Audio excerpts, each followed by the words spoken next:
네, 안녕하십니까. 네, 그레이트 게임입니다. 아이고, 오랜만에 또 이제 그레이트 게임을 또 하네요. 아, 이놈의 까까 자꾸 주변에서 왔다 갔다 하는데, 응? 너 저리 가 있어. 네, 잘 지내시죠? 네, 저희도 지금 여러 가지로 뭐 많은 일들이 지금 일어나고 있는데, 뭐 그런 거랑 상관없이 저희는 늘 하지만 더 쇼 모스트 고온입니다. 항상 저희가 하고자 하는 일들을 계속 하고 있죠. 아이고, 지금 제가 얼굴 보면 상태가 안 좋을 겁니다. 제가 좀 전에 일어났어요. 좀 전에. 일어난 지 얼마 안 돼가지고 좀 부시시합니다. 예, 그래서 했고, 오늘 또 이제, 아는 또 지인분이 또 오늘 새벽에 또 출소하셔가지고 좀 만나고 오고 하느라 잠을 못 잤어요. 그래서 지금 아주 머리가 아주 그냥 지러질하네. 예. 하여튼 뭐, 그래서 여러 가지, 새벽에 일이 있어갖고 좀 일 좀 보고 오느라, 조금, 어수선하게 일을 좀 준비했습니다. 저 90kg? 네, 그렇습니다. 제가 보기보다 체중이 좀 나갑니다. 옛날 땐 그게 다 근육이었는데 지금은 그게 비계로 변해가고 있어요. 운동을 못하고. 그래서 제가 조만간에 줄넘기 1000개 하는 영상을 한번 찍어서 올리겠습니다. 네? 요즘 연습해봤더니 되더라고. 네, 너무 운동을 안 해가지고 그랬는데 옛날 때 5000번까지 했는데 5000번은 좀 무리고 1000번. 네, 10분에 1000번 제가 할 수 있습니다. 10분 안에. 제가 한번 찍어가지고 올려서 내가 증명을 해보일게요. 네. 9시 9분이요? 숫자 9는 좋은 숫자입니다. 예. 원래 동양에서 숫자 9는 은하철도 999도 있지 않습니까? 예, 그런 건데, 뭐 어쨌든 간에, 본론으로 빨리 들어가 봐야죠. 오늘의 주제는 우한폐렴 이후의 세계 질서라는 것으로 해서 다소 음모론도 포함되어 있습니다. 사실 음모론이라 건 없어요. 왜냐면은 제가 이야기하는 많은 내용들이 다 그 인터넷에 이미 존재하는 사실입니다. 그렇기 때문에 음모론은 아니야. 근데 이제 그 전체적인 이야기를 조합해서 만들어 나가는 그 스토리, 그거는 제 개인적 의견이죠. 근데 이거는 제가 여러 번 얘기했어요. 제가 미국에 10회 갔을 때에도 신세계 질서가 열린다. 뭐 또 그랬더니 또 물고 난리가 났죠. 예? 근데 어떡합니까? 열리는데. 제가 하는 게 아니에요. 제가 하는 게 아니라 이미 세계가 그렇게 움직이고 있습니다. 저는 그거를 보고 말하는 것일 뿐이야. 근데 우리나라 사람들도 그 우파 유튜브 하는 사람들 보면은 달을 가리키는데 달은 안 보고 손가락을 보더라고. 세상이 이렇게 변한다 라고 얘기하면은 그 변하는 세상에 대해서 이야기하는 게 아니라 너가 왜 그렇게 말하지? 너 이상한 놈이네? 이렇게 되는 거야. 그걸 보면서 역시 우리나라는 좀 멀었구나. 근데 왜 이 이야기를 하냐면은 여기 이제 뭐 어떤 분이 뭐 삼성 이재용 부회장 사과 이런 얘기도 나오는데 다 연결이 되어 있습니다. 연결되어 있어. 그리고 사실 이렇게 바뀌는 세계 질서를 바꾸는 데 있어서 굉장히 걸림돌이 되는 것들이 많이 있죠. 그 중에 아마 저도 하나일 수도 있습니다. 왜냐? 너무 적나라하거든. 아마 그래서 지금 제 주변에서 많은 일들이 끊임없이 일어나는 게 아닌가 싶어요. 진짜 제가 이 활동을 한국에서 3년 동안 하는 동안에 단 한 번도 평탄하게 가본 적이 없어요. 끊임없는 문제의 연속이야. 끊임없는 문제의 연속. 예. 끊임없는 문제의 연속. 왜냐? 이런 것들이 알려지는 것을 원치 않는 사람들이 있을 겁니다. 그러다 보니까 이렇게 온갖 스캔들이나 문제가 발생하는 게 아닌가. 지금도 보면은 계속 저희 가족한테 그 정보를 제공하는 사람들이 있습니다. 예, 저랑 꽝매 관계에 대해서. 그런 사람들을 좀 잡아야 되는데 말을 안 하니 잡을 수가 있나. 끊임없이 그런 식으로 허위 사실을 퍼뜨리는데 그거는 뭐 어쩔 수 없습니다. 그런 거를 일일이 제가 대응하면서 가다 보면은 지금 제가 하고자 하는 이거를 못해요. 상대방의 싸움을 할 때 지금 잽을 날리는 거에 신경 쓰면 안 되거든. 저는 이거보다 아까도 얘기했듯이 지금 이 핵심, 왜 이런 일들이 일어나는지를 먼저 이야기하면서 뚫고 나가는 것 외에는 방법이 없습니다. 예, 그래서 현재 우리가 이번에 선거에서 굉장히 잘했어요. 굉장히 잘했어. 왜냐면은 2주 동안만 인터넷, 유튜브만을 이용해가지고 10만 명, 만약에 부정선거를 감안한다면 20만 명까지라고 하는데 그 20만 명이라는 숫자를 모았다는 거는 일주일에 10만 명씩 모은 거예요. 그건 대단한 거지. 네, 정말 대단한 거예요. 이 추세를 저희가 2022년까지만 연결해 나간다면은 진짜 뭔가 역사가 일어날 수 있습니다. 보궐선거 있지 않습니까?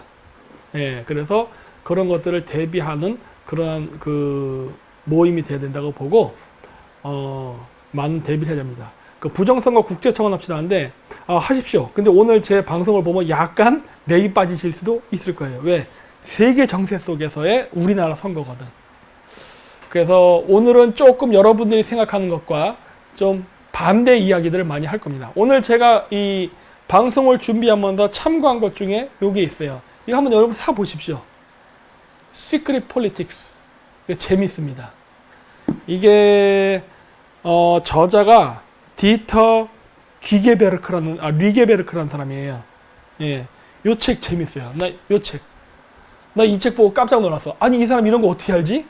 하고 뭐 알 수도 있겠죠. 왜냐면은 2차 세계대전에 대한 이야기니까. 여러분 2차 세계대전은요 굉장히 종교적인 전쟁이었습니다. 이것도 제가 나중에 한번 다뤄보려고 그래. 2차 세계대전은 단순한 전쟁이 아니에요. 종교 전쟁이었습니다. 예, 그랬고 오늘 제가 또 이야기한 내용 중에 일부가 나오는 게 바로 슈퍼 인텔리전스. 이 책. 닉 보스트롬이라는 사람이 썼죠. 닉 보스트롬. 이 닉 보스트롬이 누구냐면은 이번에 그 여러분들 음모론 하면 항상 나오는 거 있죠. 그 세계 국가 정책을 소수의 몇몇 사람들이 모여가지고 회의해가지고 결정하는 거. 그걸 뭐라고 하죠? 소수의 사람들이, 엘리트들이 모여서 회의를 하고 앞으로 미래의 어젠다라던가 세계 정치를 어떻게 이끌어 나갈지를 항상 얘기하잖아요. 그 모임을 뭐라 그래요? 아시는 분 계세요? 빌더버그, 빙고. 그렇죠. 빌더버그. 이 빌더버그 멤버입니다. 이 사람이.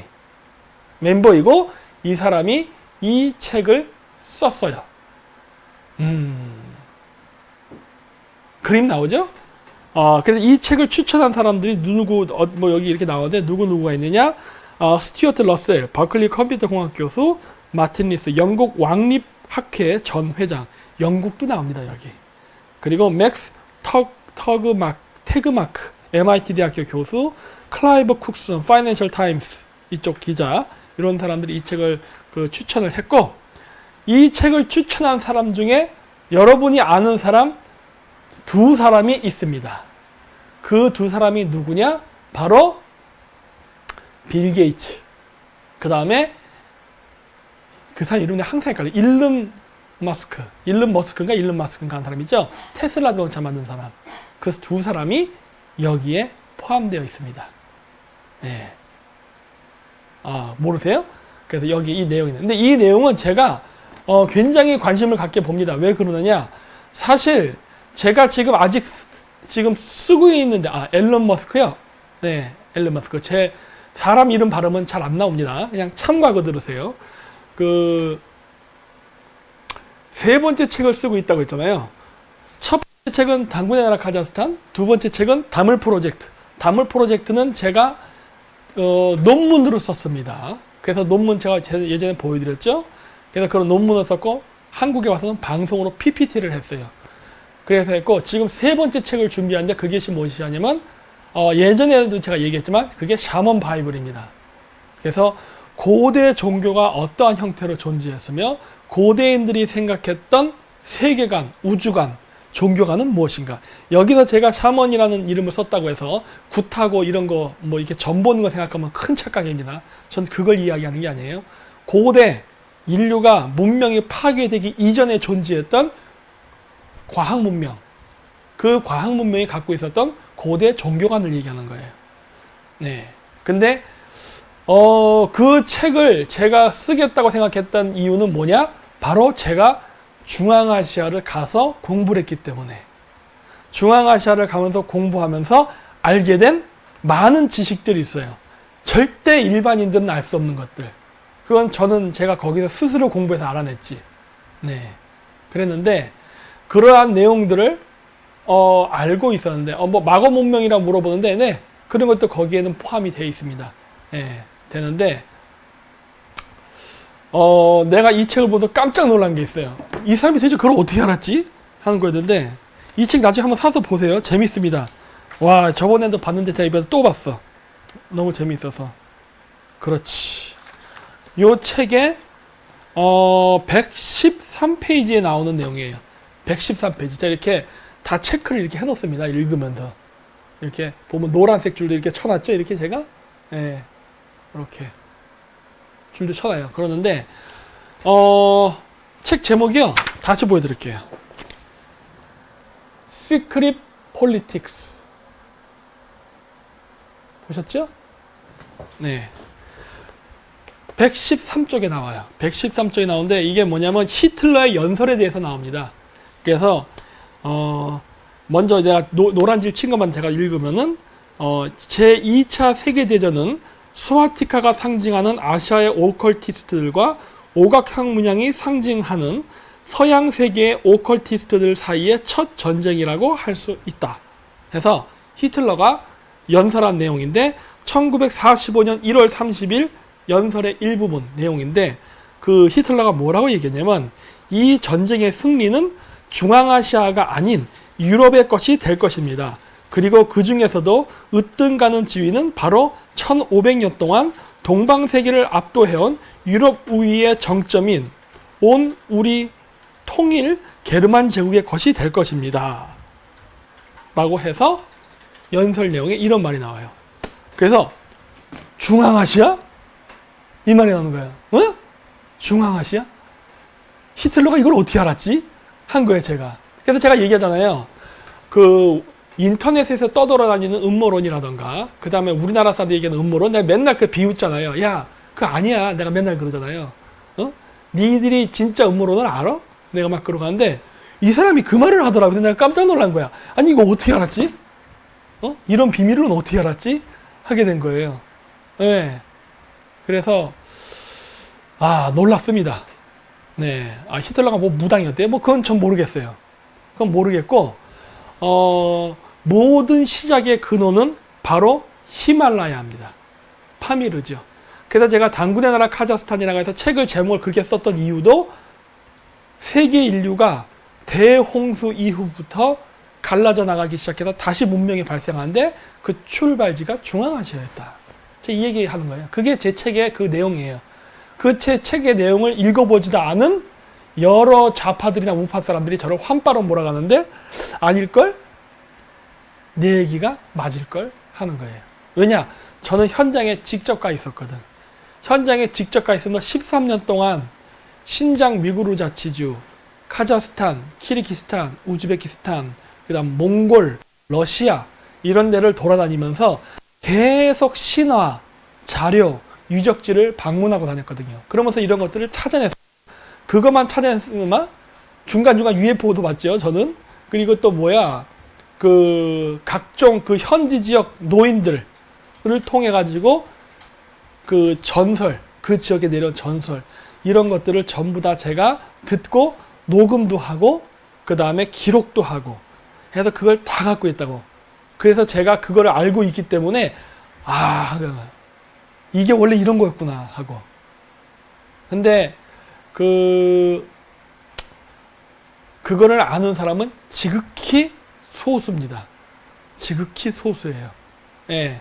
그리고 제가 알기로는 중앙아시아에서 이런 고대사를 연구했던 사람들은 다 암살당했습니다. 제가 알고 있는 범인에선 죄다 죽었어요. 예를 들어서 카자흐스탄에 그 유명한 그 문학가 있어요. 아바이라는 사람이 있는데 카자흐스탄에 아바이 치면 나옵니다. 근데 그 아바이 가족이 카자흐스탄, 그러니까 중앙아시아 고대 트르크 문화의 그러한 소위 우리나라식으로 얘기하면 그게 한단고기의 내용이에요. 한단고기의 내용. 12황국에 대한 이야기인데 그러한 이야기들을 연구했던 모든 사람들을 바로 소비에트 공산당들이 다 죽여버립니다. 마지막 후손을 프랑스 파리까지 쫓아가서 죽여요. 그래서 우물에다가 죽여갖고 떨어뜨린 걸로 내가 알고 있거든요. 그런 식으로 다 암살해버립니다. 그러니까 그런 고대 지식, 고대 역사 이런 것들을 아는 사람들을 가만히 두지 않았다고. 네, 금기시합니다. 왜냐고요?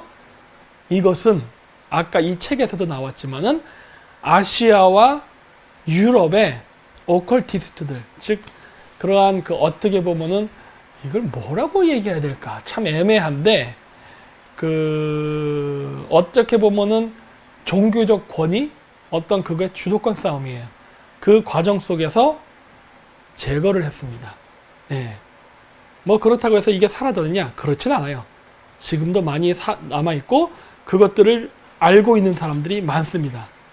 모르겠어요. 그래서 가끔씩 저는 이런 걸, 그래서 제가 국제관계를 얘기할 때 있잖아요. 미래에는 이런 일이 벌어질 것이다. 미래에는 이런 일이 나타난다. 이런 얘기 하잖아요. 그거 어떻게 알겠어? 예? 예. 그런 고대 지식을 알면은 그게 보입니다. 그래서 이제 늘 얘기하잖아요. 이건 초능력이 아니다. 이건 절대 초능력이 아니다. 왜? 공부한 사람만 그걸 알 수 있게 된다. 예. 그래서 제가 항상 천문을 얘기하고 하죠. 이거는 질서일 뿐이다. 질서. 그냥. 그렇기 때문에 여러분들이 생각하는 그러한 개념과 좀 다르다. 어이! CS 훈324님, 트럼프도 메이슨 아닌가요? 아유, 왜 이러세요, 진짜. 저는 모릅니다. 하지만 제가 오늘 보여드릴 내용 중에는 트럼프도 나옵니다. 그리고 이제 제가 하나씩 볼 때가, 판단은 여러분들이 하세요. 판단은. 예, 여러분들이 하시면 되고, 오늘 이제 한 5,400번 모으셨으니까, 이제, 슬슬, 할게요. 책 좀 이름 좀 알려달라고요? 다시 제가 할게요. 자, 이렇게. Secret Politics. 잘 보이시죠? 자, 두 번째 책은 Super Intelligence.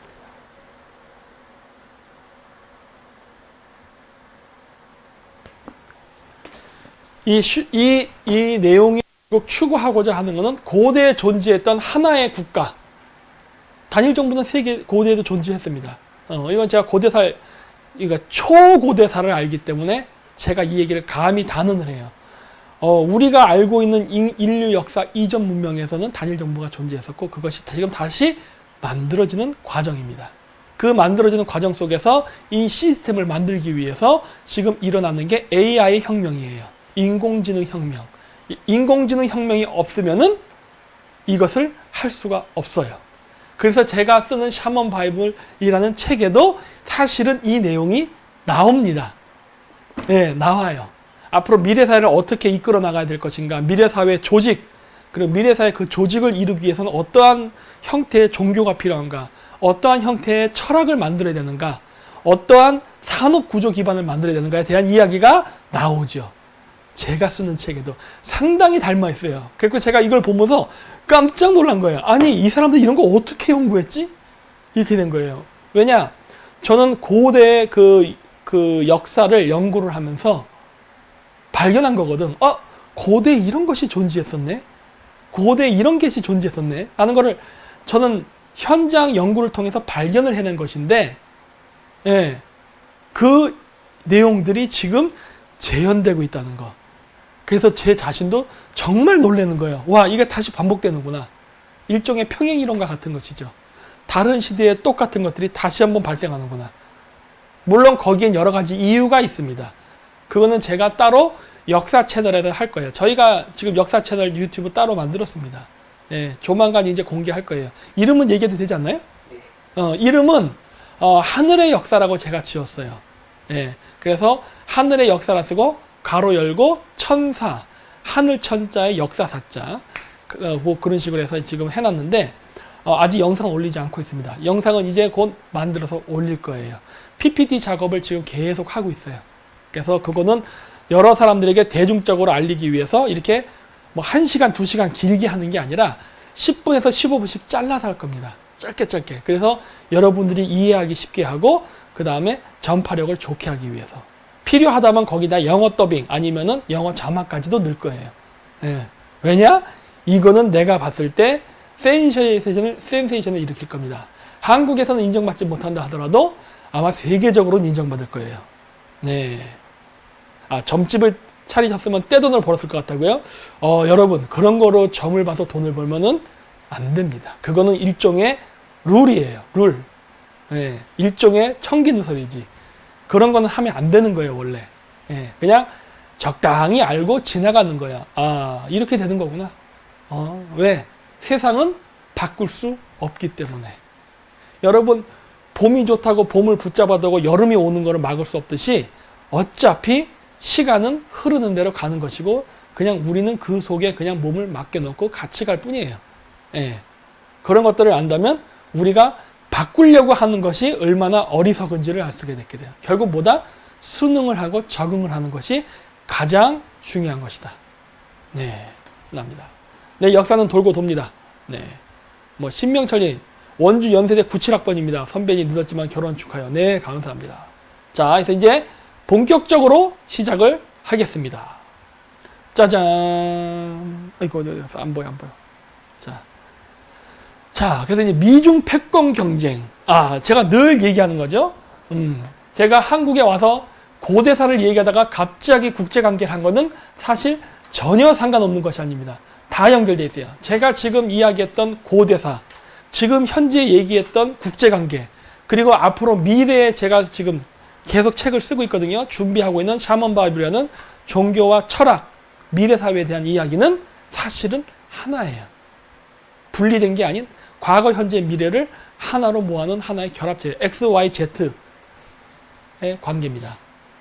그래서 하는데 이 미중 패권 경쟁은요, 단순한 환율 전쟁도 아니고, 그리고 뭐라고 해야 될까, 우리가 아는 그러한 어떤 국가 간의 전쟁은 아닙니다. 이건 좀 더 한 차원 커요. 큰 사회와 큰 그림을 보고 가는 거예요.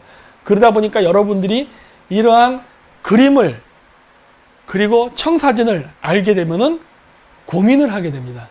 갈등을 하게 되고, 마치 그 봉준호 감독이 만든 그 설국열차 보면은 그 앞쪽 엔진 칸까지 가잖아요.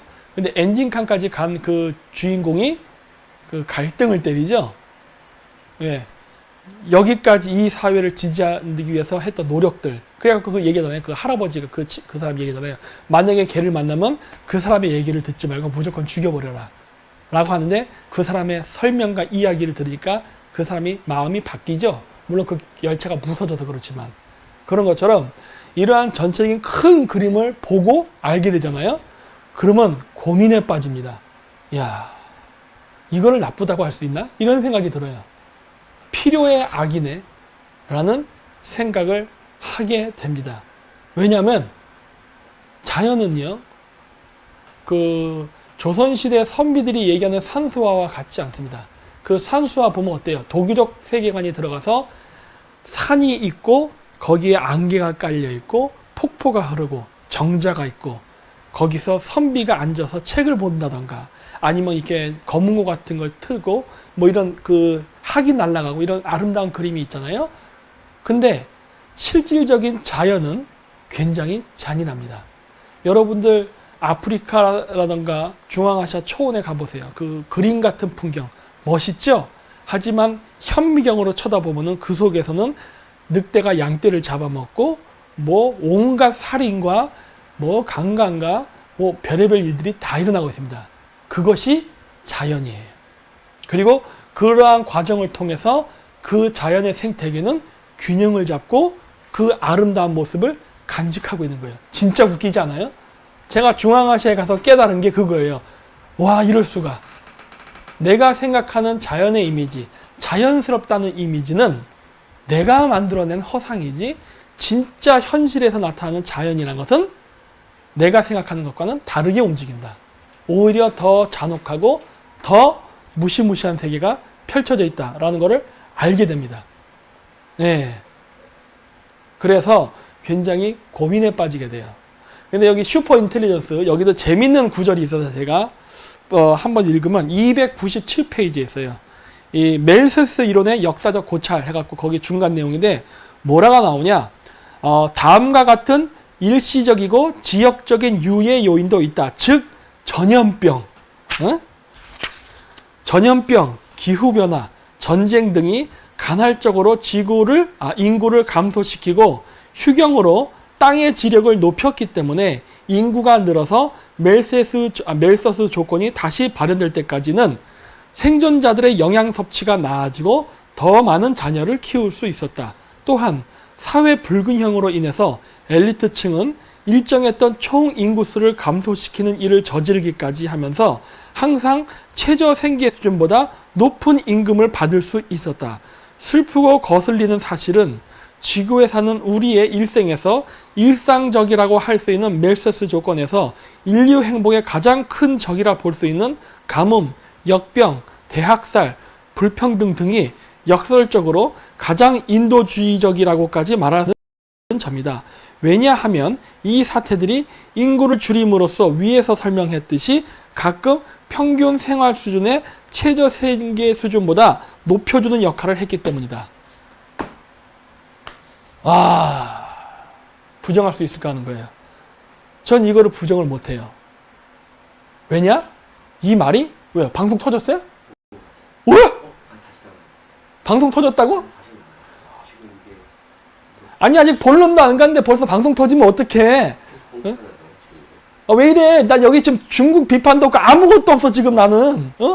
너무 이런 식으로 저를 공격하지 마세요. 아니 지금 내가 뭘 얘기했다고 그래? 아직 본론도 안 들어갔는데 너무 처음부터 저를 공격하지 마세요.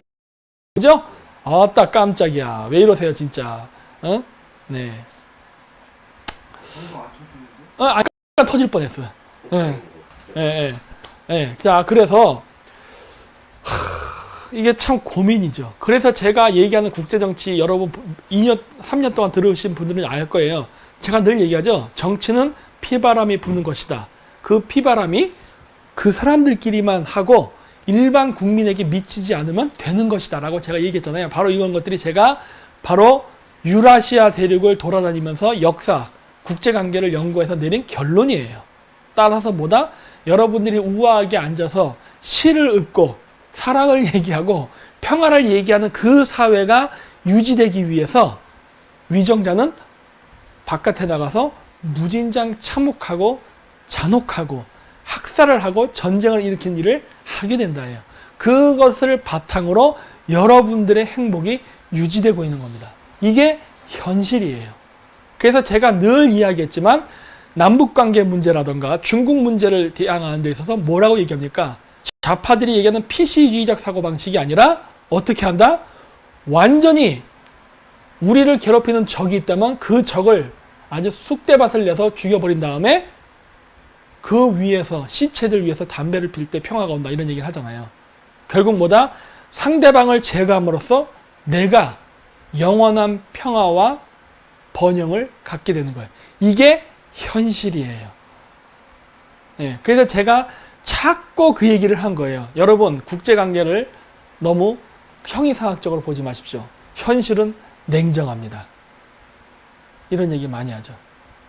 현실은 냉정합니다. 네. 그러니까 제가 얘기했잖아요. 제가 여태까지 3년 동안 한국에 와서 활동을 하면서 이렇게 유튜브 채널이 폭파되고 이렇게 주변 사람들이 배신을 하고 난리를 치고 하는 이유는 다 이유가 있어요. 왜? 이런 것들이 과연 불편한 진실인데 많은 사람이 알면 안 되는 내용이잖아. 그러다 보니까 그럽니다. 네, 뭐 어차피 저도 이런 이야기들을 이제 계속 찾아나가고 오늘 이제 것들은 어떠한 그 미래 청사진 우리가 뭘 준비해야 될지를 이야기하기 위해서 일단은 얘기를 빼는 거예요. 자, 그래서 미중 패권 경쟁은 바로 그러한 관점 속에서 보아야 됩니다. 그러면서 이 세계를 어떻게 앞으로 꾸려나갈 것인가를 생각하는 관점에서 봐야 돼요. 그렇기 때문에 여러분들이 생각하는 그러한 관점, 선과 악의 전쟁, 뭐 별의별 얘기 다 하죠. 그러한 관점으로 보면은 여러분은 이 전체의 숲을 볼 수가 없게 됩니다. 그리고 여러분들은 그렇게 되면은 그 거대한 파도의 흐름 속에 휩쓸려서 망할 수가 있어요. 네. 아는 만큼 보입니다. 자, 그래서 여러분들은 모릅니다. 한국 신문에도 안 나더라고요. 그랬는데 일본 기사에 보면 나옵니다. 이건 일본 경제신문인데 보면 아시겠지만은 미국의 해군이 소형 핵폭탄을 가지고 군사훈련을 하고 있습니다. 바로 그 타겟은 중국과 러시아예요. 지금 미국이 하는 많은 군사훈련이 있습니다. 항해의 자유, 그 다음에 뭐 돈 왔다 갔다 하는 거, 각종 지금 군사훈련, 중동에서도 벌어지고 있거든요. 이런 훈련들은 이란을 조지기 위해서, 북한을 조지기 위해서 이런 거 아니에요. 그거는 진짜 곁가지입니다. 우리나라에서는 자꾸 그걸 얘기하잖아요. 아니에요. 그건 곁가지예요. 지금 미국의 군사훈련은 바로 중국과 러시아를 제거하기 위한, 박살을 내기 위한 큰 그림 속에서 이루어지는 훈련이에요. 그래서 여기 미국 펜타곤은 4일 해군이 잠수함 발사형 탄도미사일, 즉 SLBM이 폭발력 향상을 위한 그러한 실전 훈련을 했었다고 발표했다라고 나옵니다. 그래서 앞으로 세계적인 군비 확장 경쟁에 박차를 가할 우려가 있다라는 기사가 여기 나온 겁니다. 그래서 미국은 지금 소형 핵폭탄을 만든 겁니다. 옛날 핵폭탄 알죠? 대륙간 탄도미사일, ICBM. 어마어마하게 거대하잖아요. 인공위성 같이 사이즈로 슉 날아가잖아요. 이제 그게 아니에요. 요만하게 만드는 거라고. 사실 이러한 실험은 언제야? 2001년도인가? 그 걸프전 전쟁 때도 있었어요. 걸프전 전쟁. 미국의 과학력은 무지막지합니다. 여러분들의 상상을 초월해요. 미국은 이미 아주 소형 핵탄두를 집어넣어서 대포알까지 만들어요. 그래서 우리가 쏘는 대포는 그냥 뿅 쏴서 뻥 터지면 뻥 하잖아요. 그게 아니라 버섯구름을 일으킬 수 있는 포탄을 만들었다고. 미국의 과학기술이 그 정도예요. 그건 옛날 때 만든 거야. 최근에 만든 기술도 아니라고. 그래서 전쟁을 해요. 그러다 보니까 전쟁하고 나면은 그 지역에서 자꾸 기형아가 출산을 해. 왜? 그러한 무지막지한 무기가 있기 때문에. 그리고 이러한 지금 전쟁은 바로 세계 패권, 헤게모니 싸움 속에서 일어나는 것이며, 그것이 미국이 중국과 러시아를 상대로 싸우면서 벌어지는 결과물입니다. 자, 그래서 그 펜타곤에서 나온, 국방성에서 나온 보고서가 있어요. 이게 그 제목입니다. 예, 요 제목.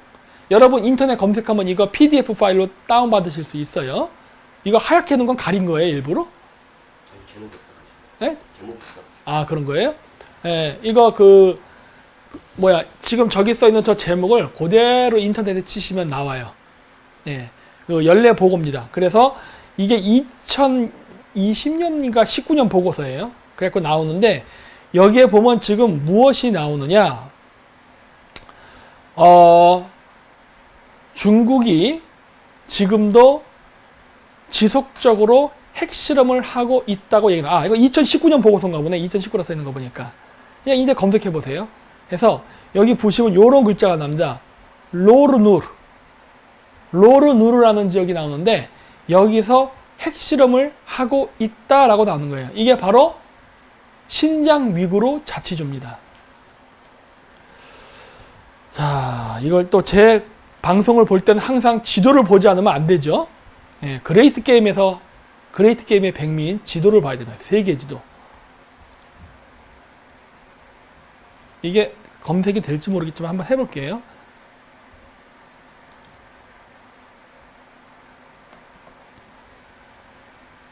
나온다. 자, 여기입니다.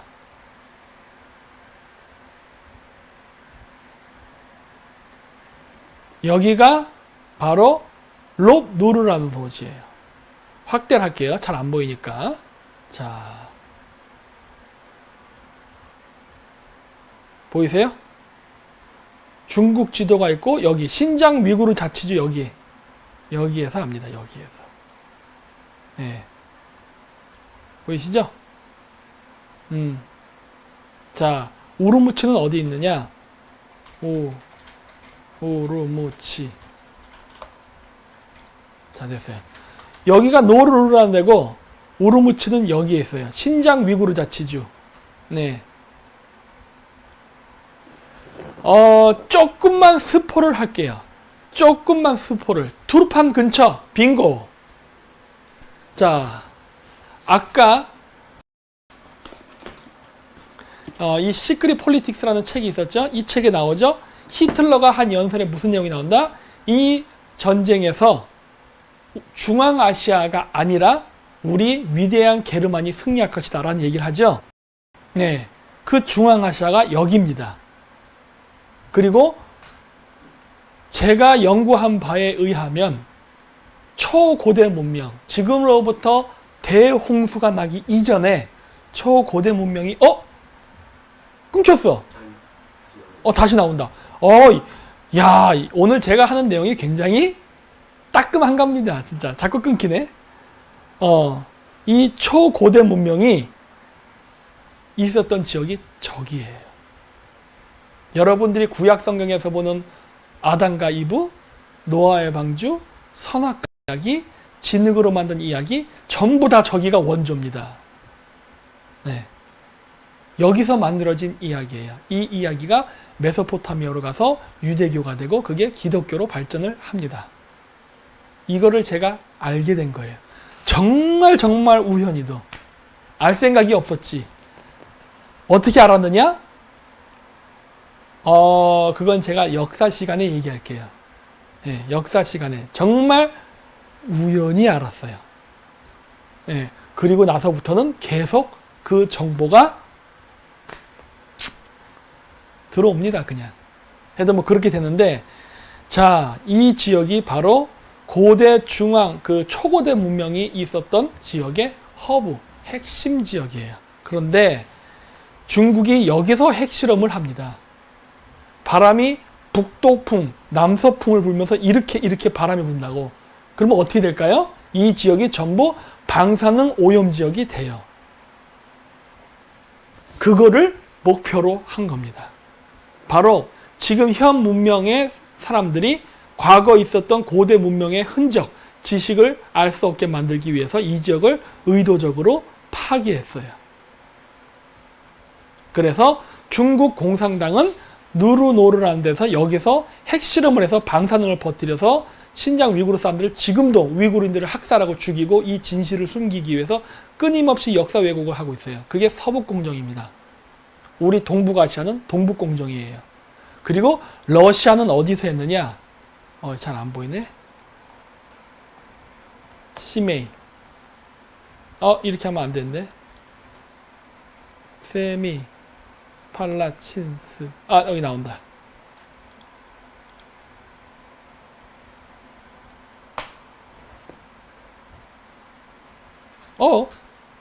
아닌데. 그냥 제가 손으로 할게요. 여기 근처입니다. 여기 세메이라고 해서 시메이 또는 세메이라고 해요. 여기. 그래서 가운데 이 지역을 중심으로 북쪽과 남쪽에서 중국하고 소련이 핵실험을 했습니다. 여러분 인터넷 검색하면 나와요. 세계에서 가장 지상 핵실험을 많이 한 지역. 소비에트 시절에 지금은 카자흐스탄 땅이 됐지만 여기에 있는 세미팔란지스크. 오늘날은 시메이라고 불리는 지역입니다. 그래서 이 지역에 사는 모든 사람들을 다 학살하고 죽여서 없애려는 게 지금 세계 공산당 이들의 목표예요. 왜? 여기가 없어져야만 자기네들이 그 숨기고 싶은 불편한 진실을 사람들이 알 수 없게 되기 때문에. 그렇습니다. 그래서 이렇게 됐는데,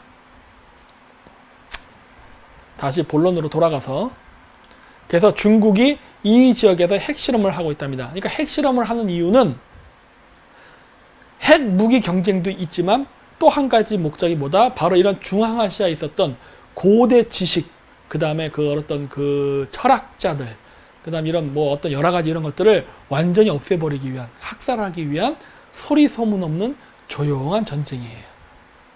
네. 그래서 자, 일본도 움직이기 시작했습니다. 그래서 일본이 드디어 그 중동 문제에 개입하기 시작했습니다. 그래서 여기 보면은 중동 지역에 그 자위대를 보내는데 그게 정보 수집 활동을 위해서 한답니다. 이것이 점점 이제 정식 군대로 바뀌려고 하는 거예요. 물론 일본의 우익 세력들은 그거를 원합니다. 그래서 일본이 이참에 미국과 일본이 미일 동맹을 맺음으로써 중러 군사 동맹과 미일 군사동맹이 이렇게 서로 양립돼서 싸우면서 이 패권 경쟁 속에서 일본은 미국을 설득해서 보통 국가화를 시도하는 거예요. 아직까지는 해상자위대인데 이 해상자위대는 전투까지는 아직은 못해요. 하지만 이거를 전투까지 하는 단계로 끌어올리려고 하는 게 지금 현재 아베 수상의 목표예요. 그리고 많은 일본 우익들의 목표이기도 하죠. 근데 원론적으로는 일본은 당연히 그렇게 해야 합니다. 하지만 한국인의 입장에서는 그다지 바람직하지 않죠. 예. 왜냐?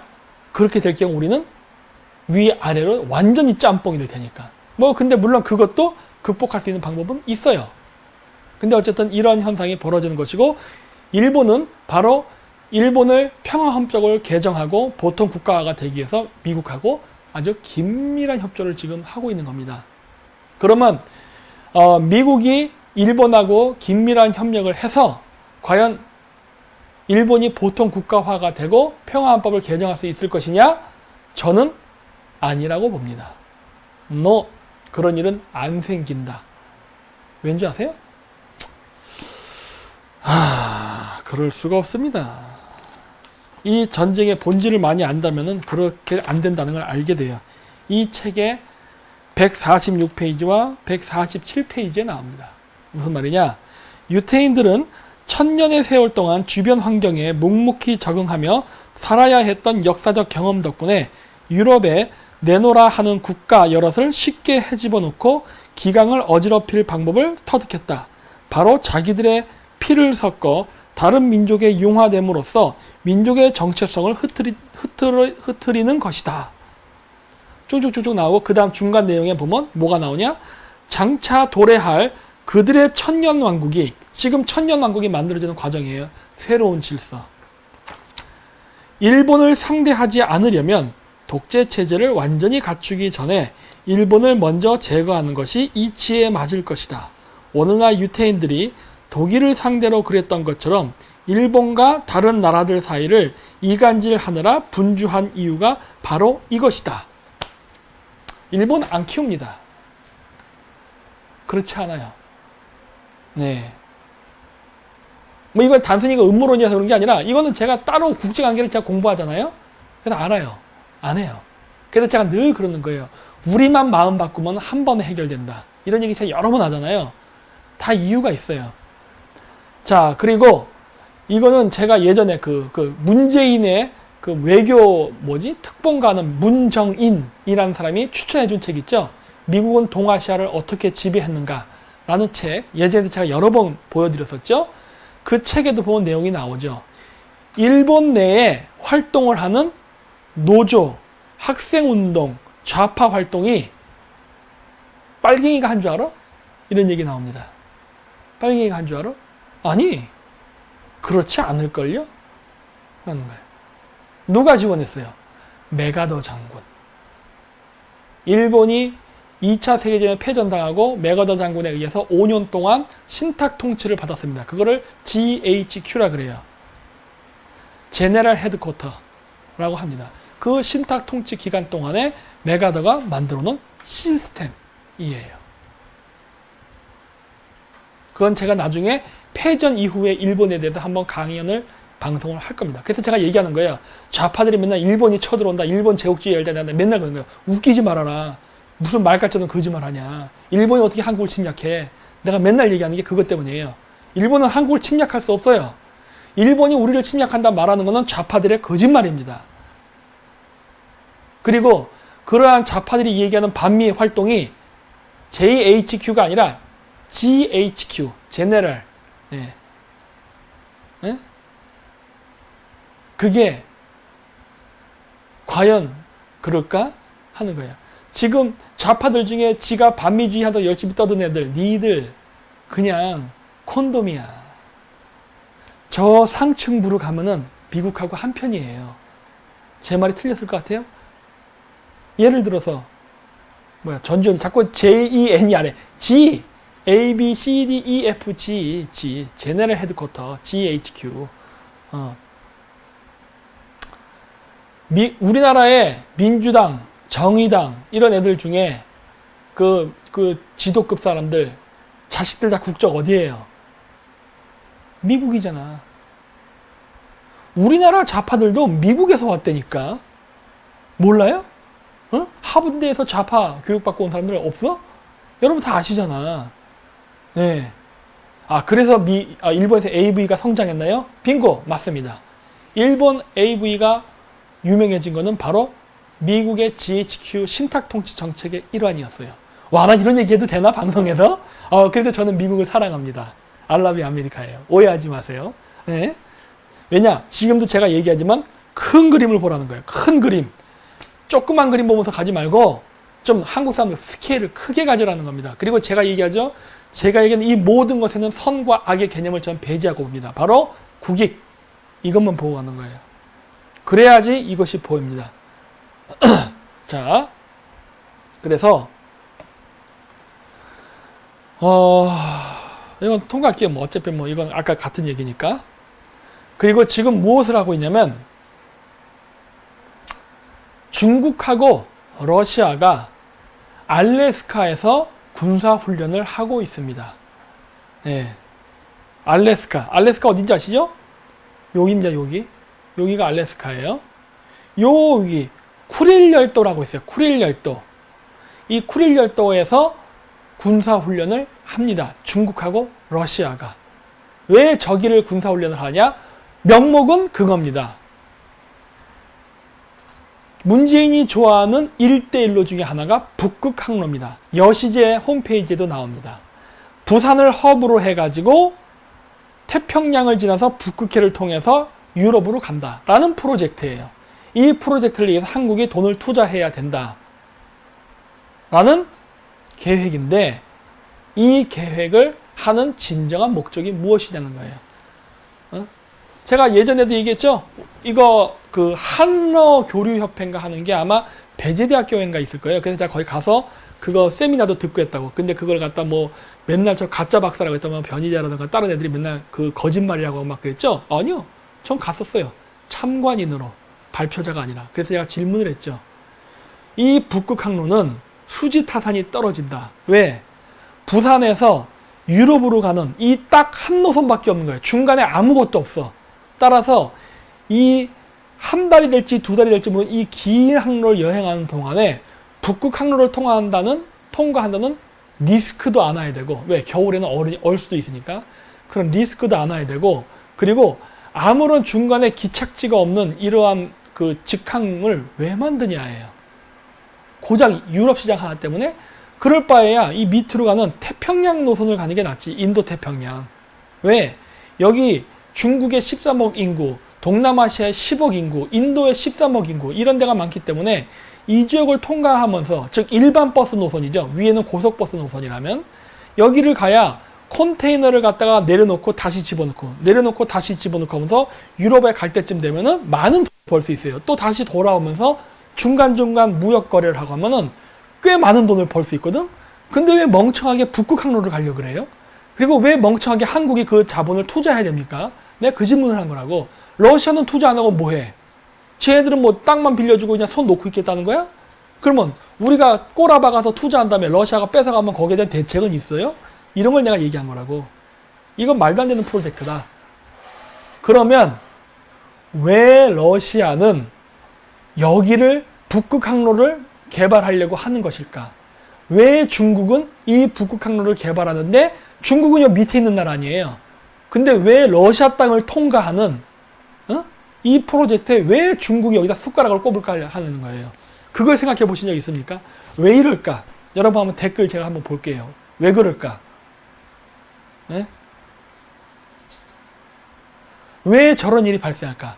왜 러시아와 중국은 북극 항로 개발에 열을 올리는 거예요?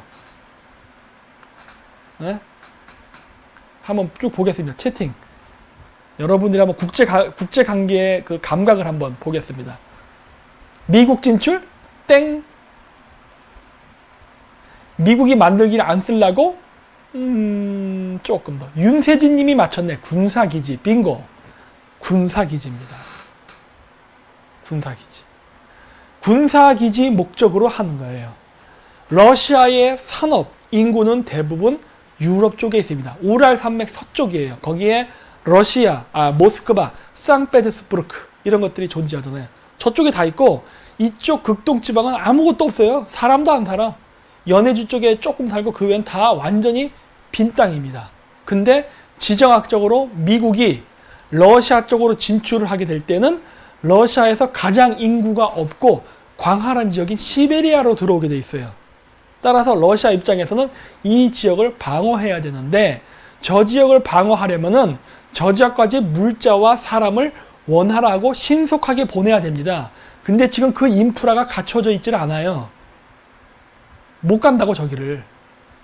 그래서 미국이 진출할 때는 쉬워요. 왜? 미국의 알래스카는 많이 만들어져 있거든요. 알래스카 좋습니다, 살기. 알래스카에서 동시베리아로 상륙하는 건 오히려 쉬워요. 근데 시베리아에서 알래스카로 진출하는 건 어렵다고. 네. 이게 안 돼요, 이게. 그래서 러시아는 미국이 유라시아로 대륙 진출한 걸 방어하기 위해서 그 차원에서 바로 알래스카 지역, 즉 러시아 입장에선 동시베리아입니다. 여기 동시베리아. 이 동시베리아 지역을 개발할 필요성이 있는 겁니다. 방송 지금 또 안 돼요? 되고 있죠? 예. 이 동시베리아를 개발해야 되는 거예요. 누구 돈으로? 한국 돈으로. 왜? 러시아가 지금 자기 돈 안 쓰려고 하는 거예요. 그래서 러시아의 구상은 뭐다? 한국이라는 호구를 이용해서 한국 사람들 투자 자금 끌어들여서 러시아 개발시키고 인프라 만들어 놓고 해군기지 이런 거 만들잖아요. 항구, 해군기지 만들어 놓으면은 중국 애들을 끌어들이려고 하는 거예요. 중국 애들에게 동시베리아에 만들어진 시설물을 중국군에게 임대를 주려고 하는 거야. 왜? 돈 받아 먹으려고. 즉 공짜로 한국놈 등쳐먹어서 건물 짓고 중국 애들 거기 들어와서 있으려면서 막대한 임대 수익을 얻으려고 하는 거라고. 진짜 막대한 임대 수익이에요. 막대한 임대 수익. 근데 우리가 미쳤다가 북극 항로를 개발해? 근데 내가 얘기하는 거야. 이게 말이 되냐? 이게 국익에 도움이 되는 정책이에요? 그거지. 중국이 동시베리아에 진출하게 되면 어떤 일이 발생할까요? 이게 굉장히 중요합니다. 왜 알래스카, 왜 동시베리아가 중요하냐? 지구를 봐야죠. 자, 지구는 동그랗습니다. 어떤 미친놈들이 지구가 자꾸 편편하다 하는데 그건 말도 안 되는 개소리고 지구는 동그랗습니다. 요렇게 보셔야 됩니다. 중국이 미국으로 핵미사일을 쏜다. 그러면 중국은 북극해를 통과해서 미국으로 날아갑니다. 보이세요? 북극해를 통과해서 날아가게 돼 있어요. 이게 최단거리예요. 태평양을 통해서 미국으로 간다? 이거는 거리가 어마어마하게 멉니다. 말도 안 돼요. 그래서 중국은 미국에게 만약에 핵공격을 할 때에는 북극을 통과하게 되는 거예요. 북극을. 따라서 중국은 북극에 중국 해군기지를 짓기를 절실히 원합니다. 중국은 동시베리아에 중국 해군기지를 짓기를 절실히 원해. 근데 거기는 러시아 땅이야. 그렇기 때문에 러시아는 대가리를 굴려서 땅을 빌려주고 중국 애들한테 왕창 삥 뜯어 먹으려고 하는 거예요. 어차피 러시아가 저 지역을 지키려면은 엄청나게 돈이 많이 들어요. 모스크바에서 여기까지 군대를 파견해야 돼. 왔다 갔다 얼마나 돈이 많이 들어. 이거 못해요. 이거 할 짓이 못 된다고. 그러니까 어떻게 돼요? 러시아는 중국을 이용해서 여기다가 위탁기지를 만들어 놓고 한국이라는 호구를 이용해서 그리고 중국한테 임대료를 왕창 뜯어내서 돈을 받고 중국은 이 지역을 지키면서 만약에 미국이 중국 쪽으로 핵미사일을 쏠 때 그거를 방어할 수 있는 MD 플랜, 미사일 방어 시스템을 여기다 만들려고 하는 거라고. 그래서 알래스카에도 미국이 바로 방어 기지 시스템을 갖고 있는 겁니다. 알래스카에서요. 알래스카에서 핵무기 방어 시스템을 갖고 있다고. 네?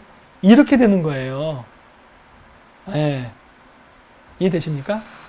그리고 러시아는 거기서 왕창 뜯어낸 돈을 가지고 바로 러시아인들이 집중적으로 하는 이 우랄 산맥 서쪽 지역, 모스크바, 상페테르부르크 이 지역을 지키기 위해서 러시아의 군사비를 조달하려고 하는 거예요.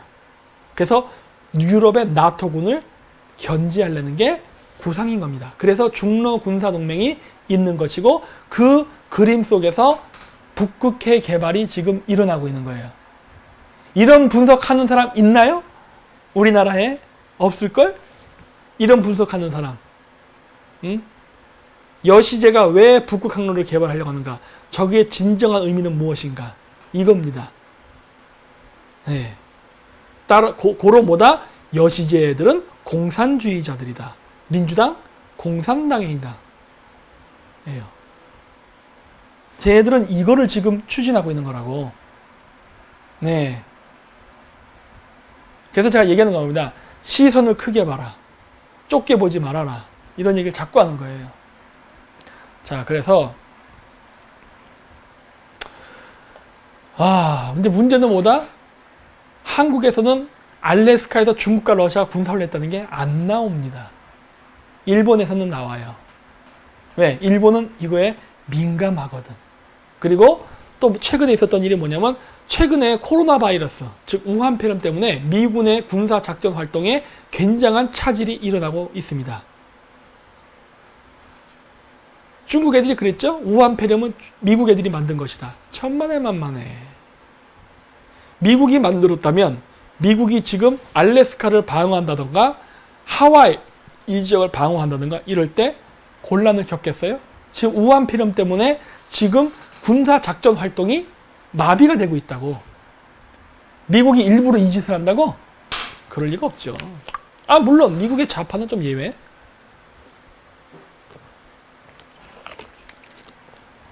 이렇게 되는 거라고. 네? 그래서 지금 미국이 군사활동에 굉장히 문제가 생기고 있습니다. 네. 중국은 재래식 무기로는 도저히 미국을 상대로 이길 수 없으니까 세균전을 펼치는 겁니다. 그래서 중국이 미국을 이길 수 있는 방법은 두 가지밖에 없어요. 전쟁 개념에서 세균전, 지금 벌이는 우한폐렴입니다. 이런 세균전을 통해 가지고 자본주의, 민주주의 사회를 교란시키는 방법. 미국이 사회 혼란과 실업률이 높아지고 이런 혼란을 일으켜 가지고 중국 견제를 못하게 하고 시선을 국내 문제로 돌리게끔 만드는 거예요. 그러면서 중국은 주변 국가를 점령하려는 정책을 펼치는 겁니다. 이게 중국의 전략. 세균전. 그 다음 두 번째가 뭐다? 핵미사일 공격. 핵전쟁에 대한 대비예요. 그러다 보니까 북극 항로를 개발하는 겁니다.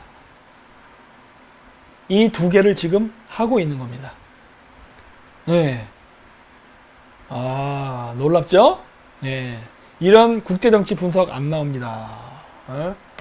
자, 베트남. 지금 현재 중국하고 미국은 가장 많이 부딪히는 지역은 지금 남중국해예요. 그래서 지금 미국이 베트남을 많이 돕는 이유가 뭐다? 중국하고 대립하기 때문이다. 그래서 얘기했죠? 호치민이가 베트남 전쟁 때 공산주의자임에도 불구하고 미국이 베트남을 손절하고 호치민과 손을 잡았던 이유가 뭐다? 반중, 이것 때문에. 남쪽 베트남 정부는 무능해가지고 맨날 공산주의자들하고 야합해가지고 공산주의자들과 싸우면서 무기를 공산당에게 팔아버리고 매간매직, 부정부패 이런 걸로 해서 결국 타락해서 망했잖아요. 그러다 보니까 미국이 손절해버린 거라고. 야, 도저히 안 되겠다. 내가 이렇게까지 투자를 하고 지원했는데도 불구하고 베트남 안 돼? 야야, 차라리 호치민이랑 할래. 이렇게 된 거라고요. 이게 지금 우리나라에서 일어날 수 있는 시나리오다. 왜? 지금 문재인 정권은 북한에 퍼주고 있잖아요. 마치 베트남 정권처럼. 아무리 경제를 발전시켜주고 아무리 기술을 투자해도 죄다 북한에 유출시키잖아. 북한에 기술 유출시켜서 핵미사일 만들게 하고 이 짓을 하고 있잖아요. 그러면 미국의 결론은 뭐다? 베트남에서 했던 일이 한반도에서 안 일어날까 하는 거예요, 지금. 이 중차대한 시기에. 그래서 어쨌든 남중국해에서 지금 이러한 그 문제가 생기고 지금 싸우고 있는데 어쨌든 베트남은 미국이 원하는 그림으로 잘 움직여주고 있어요. 네. 그리고 미국의 폼페이오 장관도 중국의 남중국해 위협을 강력히 반대한다. 그 얘기는 뭐예요? 미국은 베트남 편이다예요. 지금 베트남을 지원을 하고 베트남을 도와서 동남아시아, 인도 차이나 반도가 중국화되는 것을 막고자 하는 게 미국의 현 전략입니다. 인도 차이나 반도가 중국화가 된다면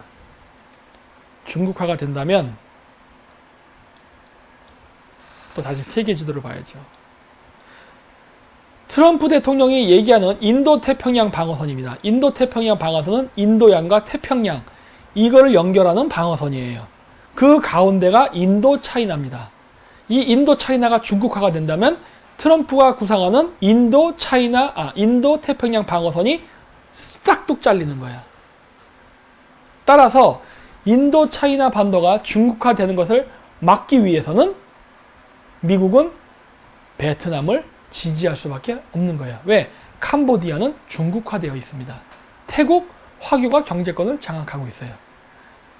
미얀마, 여기도 아웅산 수치 여사가 기껏 서구 사회가 석방시켜주고 그 미얀마 친중 군사정권을 몰아내줬더니 얘네들이 친중을 해버리네.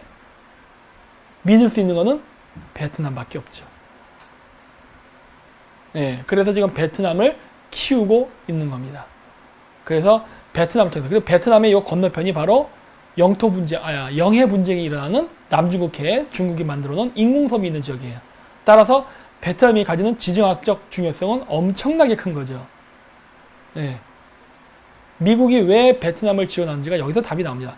필리핀도 지원을 하고 있는데 이 필리핀의 두테르테는 완전 기회주의자에 왔다 갔다 하죠. 네. 요즘은 조금 철이 들은 것 같은데 어쨌든 좀 그랬어요. 대만이 있죠. 대만 미국 편이죠. 확실하죠.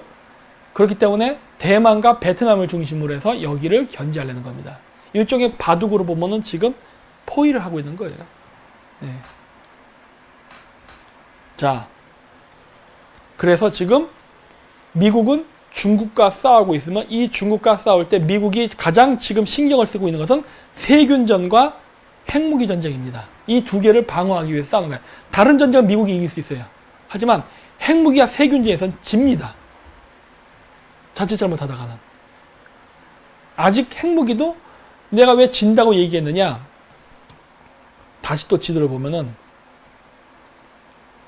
미국도 중국이 핵미사일을 쏘면 북극해를 통과하기 때문에 알래스카에다가 다 방어기지를 해놨다고. 그러니까 이렇게 쏘면은 막을 수 있는 시스템이 어느 정도 갖춰져 있어요. 그리고 고맙게도 김정은이가 2017, 18, 19, 3년 동안에 북한이 갖고 있는 모든 종류의 미사일을 단거리부터 장거리까지 심지어 잠수함에서 쏘는 SLBM까지 다 동해안에 빠뜨려줬어요. 폭파 안 시키고. 그리고 미국이 그걸 주워갔다고. 그래서 그걸 주워가서 그 탄두 앞에 있는 자이로스코프 대륙을 건너갈 때 이게 위치 GPS 시스템 있잖아요. 요거를 건져가서 분석할 수 있게 도와줬다니까. 그래서 북한에서 썼던 미사일들, 이 탄두는 전부 메이드 인 차이나입니다. 중국 기술을 기반을 하고 있어요. 물론 소련 포함, 러시아 포함해서 그 기반이, 기술의 흐름이 그렇게 가니까. 그러다 보니까 북한의 핵실험 때문에 중국은 미국으로 공격할 수 있는 길이 막막해진 거예요. 왜? 미국은 알래스카에다가 미사일 방어기지를 만들어 놓고 러시아나 중국의 핵미사일이 날라올 때 그거를 방어할 수 있는 시스템을 만든 거예요. 왜? 어떤 시스템인지 알아버렸기 때문에 그런 거예요. 아, 니들 이런 식으로 만들었구나. 이런 원리로 날아가는구나. 이걸 알았기 때문에 방어 시스템을 만들 수 있는 거라고. 단 여기서 이제 어떤 부분이 어려운 거냐? SLBM입니다. 바로 잠수함이 쏘는 미사일, 핵미사일. 중국이 지금 하는 핵실험이 바로 핵탄두의 소형화와 함께 SLBM 미사일 개발이에요. 잠수함에 쏠 수 있는 거. 잠수함은 얘기가 달라요. 자, 중국이 북한과 남한을 중국화 시킨다던가 이렇게 해서 태평양을 질출할 수 있는 길이 열리잖아요. 그러면 지금 중국이 핵 추진 잠수함을 만들고 있습니다. 핵 추진 잠수함은 뭐예요? 중간에 그 연료 공급을 하지 않고 한 30년 동안 둥둥 떠다닐 수 있는 게 핵 잠수함이에요. 연료 공급 안 받아요. 식량하고 물만 공급받으면 돼. 그러면 계속 있어. 1년, 2년 동안도 활동이 가능해요. 외부랑 교류 없이. 그 핵 발전소를, 잠수함을 만드는데 핵 잠수함이 만들어지면요. 이렇게 태평양을 통과해서 이쯤에서 쏠 수도 있습니다. 이쯤에서. 근데 지구가 동그랗잖아요. 알래스카에서 여기서 쏘는 미사일을 방어할 수 있는 미사일을 재간이 없어요. 그럼 미국은 미국의 서부 해안에다가 많은 미사일 방어 기지를 깔아야 됩니다. 이게 다 돈이야. 어마어마한 돈이 드는 거예요. 그렇기 때문에 미국이 한반도에 사드 배치를 하자고 하는 거예요. 이렇기 때문에. 우리 까까 악몽꾸나 보네? 자꾸 왜 이렇게 웡웡 그래? 악몽꿔? 예. 그래서 이거를 막기 위한 지금 전략을 펼치는 겁니다. 이거를 막기 위한. 근데 엄청나게 돈이 많이 들어요. 이걸 하려면. 왜? 사람이 24시간 쳐다볼 수 없다고, 힘들다고, 피곤해. 그렇기 때문에 이 전 지역을 그물망처럼 촘촘하게 방어 시스템을 만들려면은 AI가 필요합니다. 사람의 손을 타지 않고 자동으로 감지해서 자동으로 방어할 수 있는 시스템. 그래서 AI가 필요해요. AI 개발을 하는 데서 삼성은 무진장 중요합니다. 근데 이 삼성을 지금 문재인이가 중국에 넘기려고 하고 있죠. 이재용 부회장이 삼성을 자식에게 물려주지 않겠습니다. 이지를 떨게 만들면서 삼성을 훔쳐가려고 있죠. 중국에 상납하기 위해서. 만약에 그 일이 벌어진다, 한국 뒤집니다, 진짜. 네. 그래서 제가 얘기하는 거예요. 삼성의 문제를 국내 대기업 하나가 사라진다라고 보지 마라. 이러한 미중 패권 경쟁의 큰 그림 속에서 일어나는 하나의 작은 전투라는 거예요. 예. 자, 그래서 빌더버그 회의를 알아야 됩니다. 이거를 모르면 여러분들은 다음을 진행할 수가 없어요. 아까도 얘기했듯이 이 세계는 미중 패권 경쟁이 일어나고 있고 중국과 러시아는 전통적인 방식으로는 미국을 도저히 이길 재간이 없습니다. 그래서 중국과 러시아가 하고 있는 전략이 뭐다? 핵무기 전쟁과 세균전이에요. 이 두 개를 지금 움직인다고. 그래서 우한 바이러스 연구소도 그래서 만든 겁니다. 그러면서 캐나다, 미국에다가 중국 유학생들을 보내서 기술을 훔쳐가지고 중국에 계속 갖다 주면서 세균 개발을 했던 거예요. 자, 근데 이러한 상황 속에서 그렇다면은 서구의 엘리트들은 중국과 러시아를 어떻게 바라볼까? 입니다. 네? 어떻게? 자, 이게 2019년에 있었던 빌더버그 회의 장소입니다. 2020년은 없었던 것 같아요, 아직. 2019년 5월 28일에 다시 연결되나?